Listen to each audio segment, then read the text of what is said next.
California. They overturned it at the last election. They had a referendum, and they said no to gay marriage. You got people in San Francisco going, that's why we moved here. It's a strange sort of bigotry that you could affect someone's lifestyle that doesn't affect you back. It's not like they asked someone once and said, do you mind if these two men get married? And they went, oh, yeah, okay.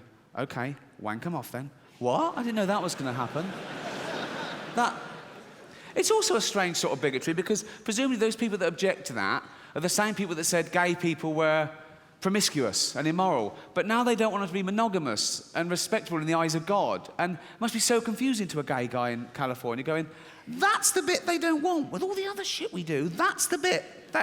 They must be going to judges going, sorry, can I get the rules straight? What do you want to know? Can I marry a man? No.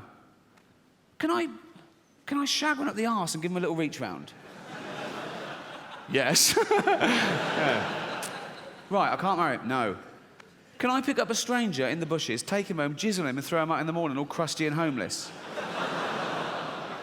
Please do. Couldn't marry him? No. Right.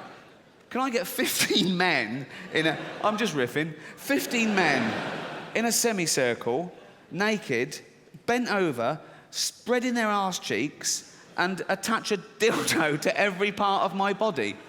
And go at them for half an hour, if you want. Yeah.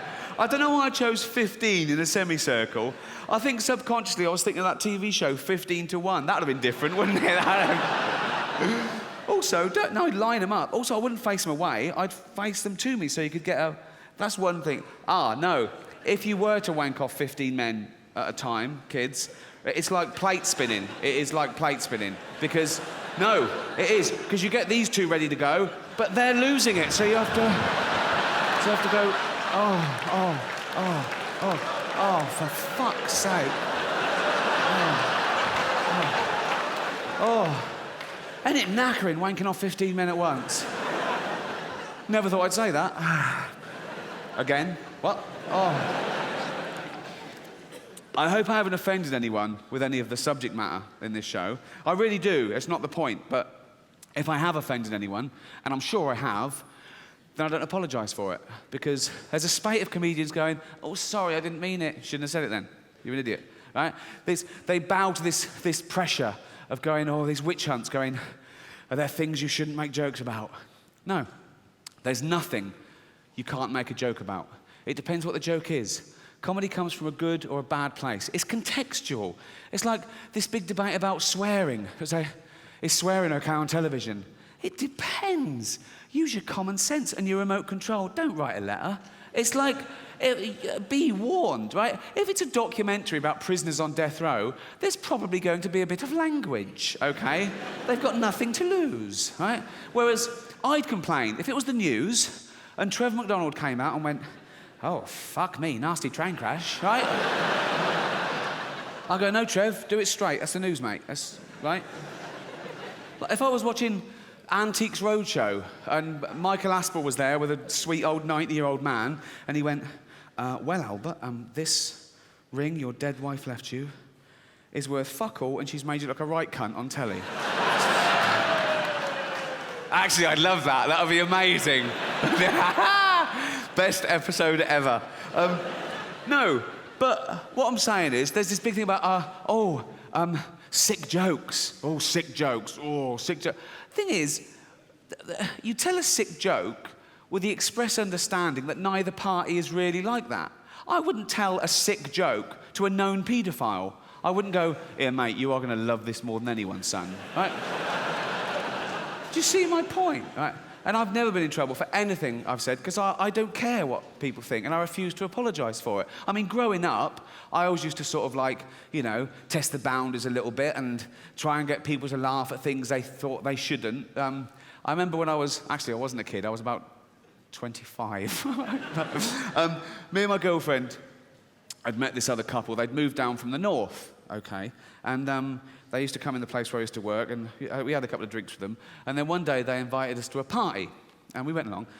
And one, it was a dinner party. They hadn't warned us about that. But two, it was with their parents, both sets of parents, their grandparents, and some great aunts and uncles that would come down from the north to see how they were getting on. So average age of about 85, right? And I think we were an afterthought. They thought, oh, we got no one there our own age. Oh, what, that Ricky and Jane, invite them. So I came along, and we're still sort of getting to know them. And as I say, I always just do, muck around and make up jokes and see if I could, us Brits, we use humour all the time. Two Brits meet, and it's the first one to get a gag out, okay? Whether it's irony, satire, silliness, we use it as a sword and a shield and a medicine, but mostly as a getting to know you. Are you like-minded, okay? So I told this joke. I started off lightly, in case they didn't like that sort of thing.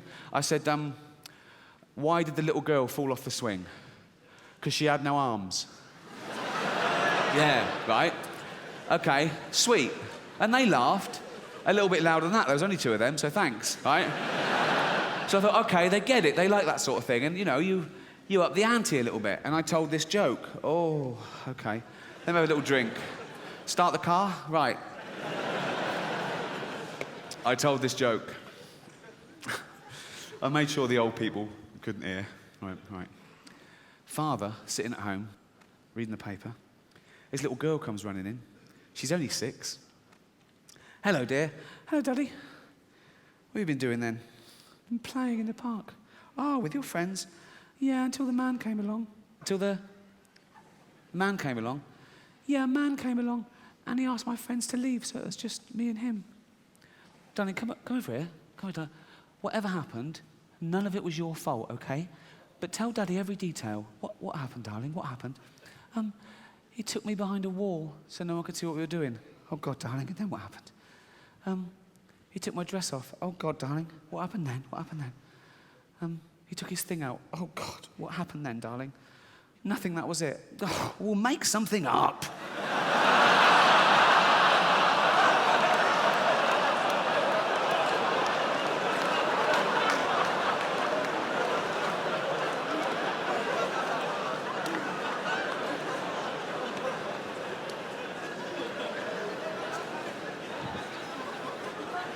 Don't tell anyone that. I want it to be a surprise.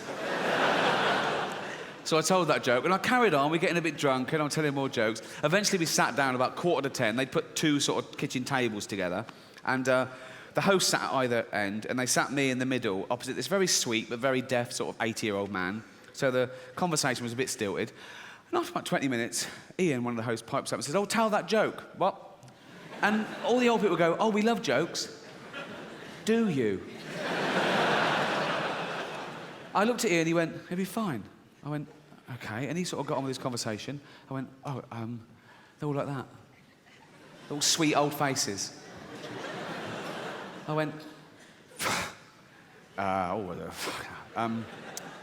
father, sitting at home reading the paper, his little girl comes back, told the whole joke, got to the bit, "We'll make something up." And they went, silence. I looked at Ian, he went, "Not that one!" Thanks very much, you've been fantastic. Good night. Cheers.